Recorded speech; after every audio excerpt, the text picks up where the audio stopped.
वो आकर के क्या कर रहे हैं? 10,000 करोड़ दिया।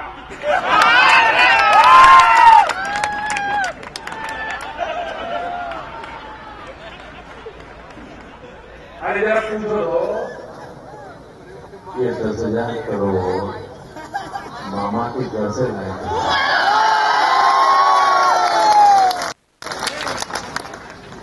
मुझे बताइए भैया, हिंदुस्तान की तिजोरी पर आपका हक है कि नहीं है? छत्तीसगढ़ की तिजोरी पर आपका हक है कि नहीं है? मध्य प्रदेश की तिजोरी पर आपका हक है कि नहीं है? गुजरात की तिजोरी पर आपका हक है कि नहीं है? हिंदुस्तान की एक एक पाई पर आपका हक है कि नहीं है?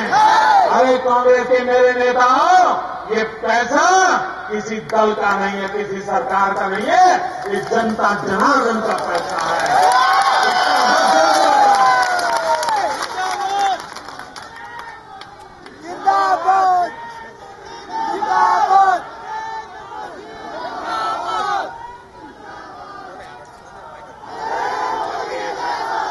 ये कौन सी भाषा बोल रहे हैं कांग्रेस में? मैं तो हैरान हूं। अभी उन्होंने बयान दिया, यूपीए के नेता ने बयान दिया कि कोई चाय वाला देश का प्रधानमंत्री नहीं बन सकता।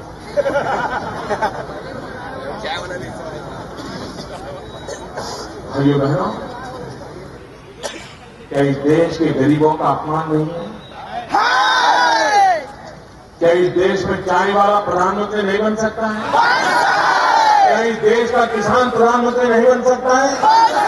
क्या इस देश में खेत में मजदूरी करने वाला प्रधानमंत्री नहीं बन सकता है? इस देश के अंदर फुटपाथ पर पॉलिश करने वाला अगर क्षमता वाला है तो वो प्रधानमंत्री नहीं बन सकता है? अरे लोकतंत्र है भैया। हिंदुस्तान का गरीब से गरीब भी व्यक्ति अगर देश की जनता चाहे तो प्रधानमंत्री बन सकता है।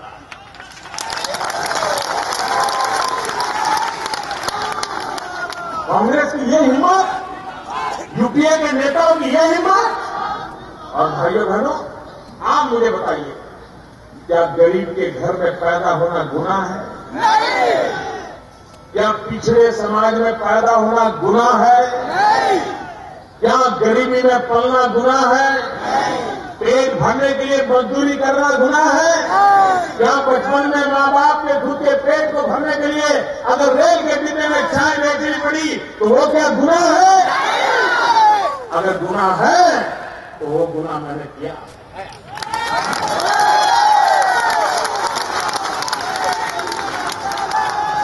मैंने बचपन में रेल के डिब्बे में चाय बेचते बेचते पेट भरा। मैं गरीब परिवार में पैदा हुआ और गरीबी में पला हूं, लेकिन इसके लिए आप हमारा ऐसा अपमान करो, इस प्रकार से हमें अपमानित करो। यह अपमान नरेंद्र मोदी का नहीं है, यह अपमान से चाय बेचने वाले का नहीं है, यह अपमान हिंदुस्तान के हर गरीब का है। हिंदुस्तान में मजदूरी कर करके ईमानदारी से पेट भरने वाले हर इंसान का अपमान किया है। और यूपीए के मित्र कान खोल करके सुन लो, 2014 के लोकसभा के चुनाव में ये हिंदुस्तान फैसला करेगा कि देश बेचने वालों को जिताना है कि चाय बेचने वाले को जिताना है, इसका फैसला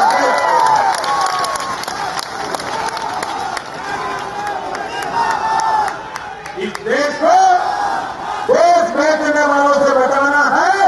अरे चाय बेचने वाला देश का कोई नुकसान नहीं करेगा, ये मैं आपको विश्वास देने आया हूं।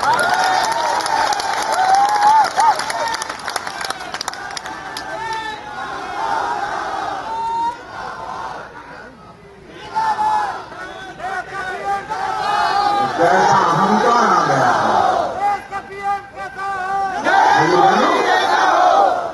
भाइयों बहनों, मैं रमन सिंह जी को इस बात के लिए बधाई देता हूं क्योंकि उन्होंने बहुत विपरीत परिस्थिति में काम किया, अनेक मुसीबतों के बीच काम किया। एक तरफ माओवाद नक्सलवाद का जुल्म, नया नया राज्य, पहले ही कांग्रेस वालों ने बहुत बर्बाद करके रखा हुआ राज्य, और दिल्ली की सरकार का रूखापन, दिल्ली की सरकार का विरोध, दिल्ली की सरकार का असहयोग, इसी के कारण छत्तीसगढ़ को आगे बढ़ने में बहुत तकलीफ हुई है। लेकिन भाइयों बहनों, 6 महीने का सवाल है। 2014 में 6 महीने के भीतर भीतर दिल्ली का चुनाव आएगा। ये कांग्रेस वाले जाएंगे, पक्का जाएंगे, भाजपा की सरकार बनेगी। दिल्ली में भाजपा की सरकार हो, छत्तीसगढ़ में बीजेपी की सरकार हो, मुझे बताइए विकास तेज गति से होगा कि नहीं होगा? तो दिल्ली सरकार छत्तीसगढ़ को मदद करेगी कि नहीं करेगी? छत्तीसगढ़ का भला होगा ऐसा करेंगे कि नहीं करेंगे? भाइयों बहनों, अब तो आपके दोनों हाथ में लड्डू के दिन आ रहे हैं। छत्तीसगढ़ बीजेपी को जिताओ, दिल्ली आपकी सेवा में मौजूद हो जाएगा। सवाल 6 महीने का है। मैं वादा करता हूं दोस्तों, भारतीय जनता पार्टी की दिल्ली की सरकार छत्तीसगढ़ की भलाई के लिए 10 कदम चलने की जरूरत है, 20 कदम चलने का आपको वादा करके जाती है। ये मैं आपको भाई बहनों, एक कांग्रेस पार्टी के लोग बड़ी बड़ी बातें करते हैं। आज मुझे अभी भी एक खबर मिली, मैं बताना चाहता हूं। ये सरकार की आर्थिक स्थिति इतनी चरमरा गई है, दिल्ली की तिजोरी कितनी खाली हो गई है, इसका एक उदाहरण है। जिन बातें और वादों को लेकर के कांग्रेस आम आदमी के नाम पर वोट मांग रही है, अभी अभी वित्त मंत्रालय, फाइनेंस मिनिस्टर वो कुछ निर्णय करने जा रहे हैं और उन्हीं के मंत्रियों ने प्रधानमंत्री को चिट्ठी लिखी है। अगर ऐसा होगा तो आम आदमी के नाम पर हमारी जो बातें हो रही है वो सब फिजलाउट हो जाएगी। कोई हम पर भरोसा नहीं करेगा। मेहरबानी करके इसको रोको। क्या निर्णय कर रहे हैं मित्रों? मेरी जानकारी है, ग्रामीण विकास मंत्रालय का 15,000 करोड़ रुपए का बजट वो काट रहे हैं। दिल्ली की प्रधानमंत्री की वित्त मंत्री वाली सरकार हिंदुस्तान के ग्रामीण विकास के बजट में से 15,000 करोड़ रुपया काट रही है। प्राथमिक शिक्षा जो सबसे महत्वपूर्ण काम है, उसमें 2,000 करोड़ रुपया काटने जा रहे हैं। हायर एजुकेशन, शिक्षा का जब महत्व है, उस समय हायर एजुकेशन में 3,000 करोड़ रुपया की कटौती करने की योजना बना रहे हैं। इतना ही नहीं, जिस वादे के नाम पर वोट ले गए थे 2009 में और कह रहे थे गरीबों को रोजगार देने के लिए नरेगा चालू किया, मनरेगा बनाया। भाइयों बहनों, ये वित्त मंत्रालय, फाइनेंस मिनिस्टर चिदम्बरम साहब प्रधानमंत्री के आशीर्वाद से ये मनरेगा में से भी गरीब को रोजी रोटी देने वाली जो उनकी योजना थी, उसमें 9,000 करोड़ रुपया काटने वाले। आप कल्पना कर सकते हो मित्रों, इनकी हालत कितनी खस्ता हुई होगी कि सामान्य मानवी से जुड़े हुए विषय उसके रुपयों में कटौती कर रहे हैं। उनको विमान की सफर कम करने का मन नहीं करता है, विदेश की यात्राएं कम करने का मन नहीं करता है, हवाई जहाज में उड़ते रहते हैं, उसका खर्चा कम करने की इच्छा नहीं हो रही है।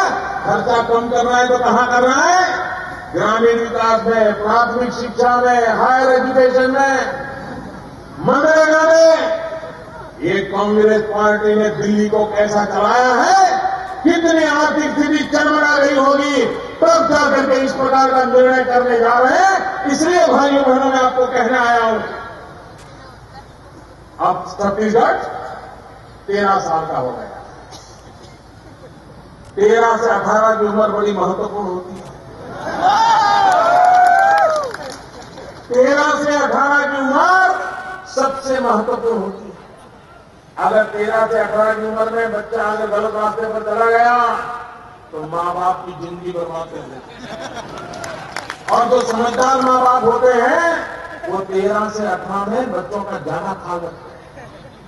बेटा कहाँ जाता है, किसको मिलता है, कौन सा अखबार पढ़ता है, कौन सी किताब पढ़ता है, ट्विटर करता है, फेसबुक करता है, फोन किसके आते हैं, दोस्त लोग सब देखता है। क्योंकि अगर 13 से 18 में बेटे बेटी को संभाल लिया तो फिर जिंदगी भर चिंता नहीं रहती। बेटा जीवन भर के माँ बाप की भाई बहनों, ये छत्तीसगढ़ का अभी 13 वर्ष है और 5 साल से सरकार बनेगी। 13 से 18 के लिए काम होने वाला है। आपको निर्णय करना है। एक छत्तीसगढ़ की उम्र जब 13 से 18 होती है तो इस छत्तीसगढ़ को संभालने वाले हाथ कैसे होने चाहिए, लालन पालन करने वाले लोग कैसे होने चाहिए। भाइयों बहनों, ये महत्वपूर्ण 5 साल है। डॉक्टर रमन सिंह जी की सरकार बनाइए। मैं विश्वास से कहता हूं 13 से 18 में ऐसा लालन पालन करेंगे, ऐसा लालन पालन करेंगे, आने वाले 100 साल तक छत्तीसगढ़ को कोई परेशानी नहीं। और इसलिए भाइयों बहनों, मैं आपसे प्रार्थना करने आया हूं, 19 तारीख को कमल निशान पर बटन दबाइए, भारतीय जनता पार्टी को विजयी बनाइए। और पराजय के कारण भयभीत कांग्रेस के नेता क्या भाषण कर रहे हैं, वो कह रहे हैं कितने डर गए देखो, कितने डर गए देखो, और प्रजा को गुमराह करने का पाप कैसा करते हैं, लोकतंत्र के पीठ में छुरा कैसा भोंकते हैं। देखो, ये कांग्रेस के नेता ने कहा, जो सीएम बनने के सपने देख रहा है, उसने कहा मतदाताओं को, अगर आप कमल पे बटन दबाओगे तो करंट लगेगा। ये कहा, ये लोकतंत्र का अपमान है, भारत के इलेक्शन कमीशन का अपमान है, भारत के इलेक्शन कमीशन का। आप कितने वो बौखला गए उसका उदाहरण है। और इसलिए भाइयों बहनों, अब तो कमल पर बटन दबा करके पूरी कांग्रेस को करंट लगे, ये देखो।